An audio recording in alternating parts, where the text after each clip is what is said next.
Human mabalita din sa RTV Balitang Bisdak nga gigamit sa pipila ka mga ginikanan ang pagda sa ilang mga masuso aron lang makauna nga linya sa vaccination site sa usa ka mall, local vaccination operation center.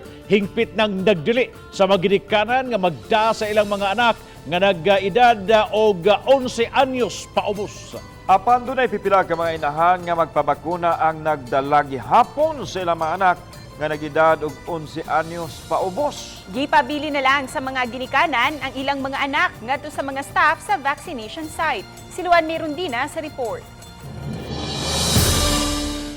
Karong adlaw ang schedule sa second dose sa COVID-19 vaccine ni Rona Berdin apan kay nag-breastfeed man siya sa iyang usa ka tuig nga baby girl, napugo siya sa pagdala sa bata sa vaccination site. Apan sa Hoops Dome, higpit man nga gidili nga makasulod ang mga gagmayng bata, busa gibili na lang niya kini sa iyang 16 anyos nga anak lalaki sa may entrance sa Hoops Dome. Wa mo koy mo bantay ma'am, ya breastfeed sad ko. Way kabinlan nga kanang ang style sa nako mugawas ra ko kadiyot kay akong padidehon. Kay expected nako dawgay jud ko mahuman kay tungod sa kadaghan tawo. Dili masad ka saligan bantay good akong eldest kay wakasway og kanang bata ba. Gawas kang Rona, ubay-ubay usab nga mga inahan ang nabantayan namong nagdala sa ilang mga anak.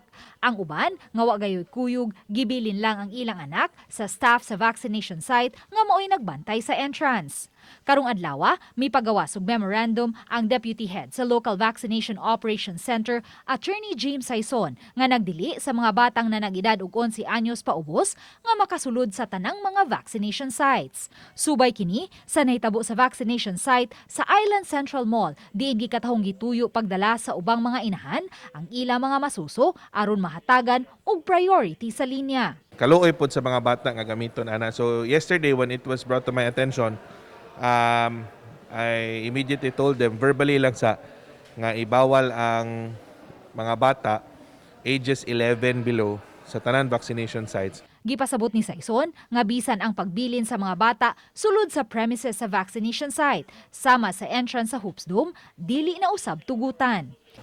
Hayan sugod ug mga adlaw did-an na ang mga ginikanan nga makadala sa ilang mga anak nga nag-edad og 11 anyos paubos sa mga vaccination sites. Kini aron malikayan ang mga sitwasyon sama niini dinhi sa Hoops Dome nga natapok na lang sa may entrance ang mga bata kay dili man sila tugutang makasud.